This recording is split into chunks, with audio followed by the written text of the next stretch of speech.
cercando la silla.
Guys, thank you very much for being on time. We appreciate that. Is it unlocked? Okay, sorry. How did you like the first stop? Did you enjoy it? Very good. I'm so glad to hear that. I do have to say, from all these 3 islands we are visiting, for me, for example, me personally, this is my favorite one because it's tiny, because it's small. We are now heading out. The next island we get to see is the island which we are going to visit as our last stop. Meaning for now we are skipping this, but something I do want you to know.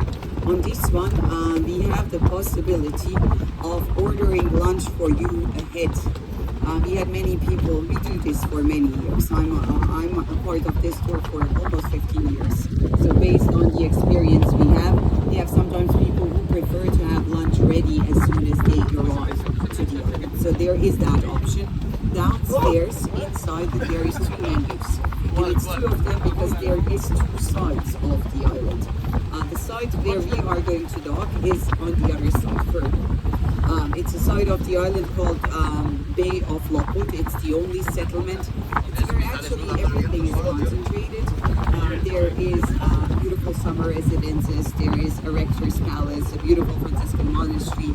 Additionally to that, plenty of natural sandy beaches.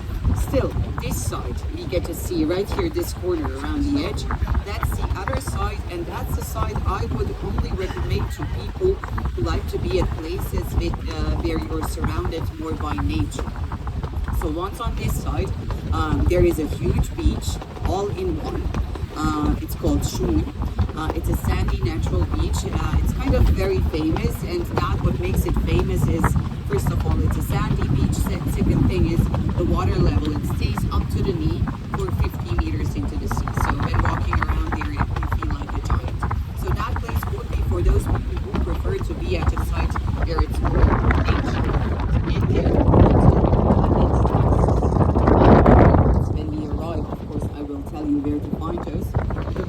The cost of the taxis is €3 per person, one direction. So for one person to go to the beach and come back to the boat, it's €6. So if you decide to visit that, then we have a restaurant which offers a menu on that side.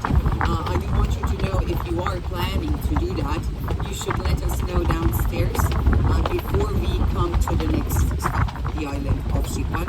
I'm telling you ahead so they know how much of food to prepare and how many people to expect. So that would be that part. That's what I want to mention here while we are passing this coastline. First of all, we are leaving behind the area where the sun gardens are located. That would be our biggest complex in the Republic. It's a resort, like with the main building, the hotel, and it's almost like a small village for itself. That would be a place where lots of conferences take place, or when we have the visit of huge groups arriving to it. Second thing you get to see here at 2 o'clock, you can see that small village. It's called Trsteno. Trsteno would be my recommendation for you in case you still have a bit of time left in Dubrovnik and you have no certain plans. So from Dubrovnik, New York City, you need about 20 minutes only of driving to arrive there. And the reason why I would recommend visiting Trsteno is because of the Arboretum. The Arboretum is a place which was formed already in the 15th century. It was formed by high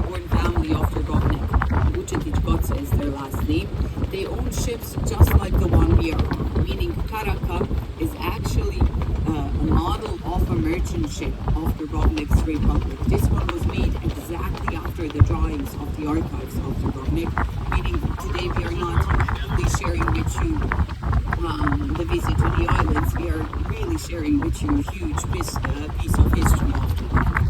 So that family, they decided to build their summer residence with a huge garden at that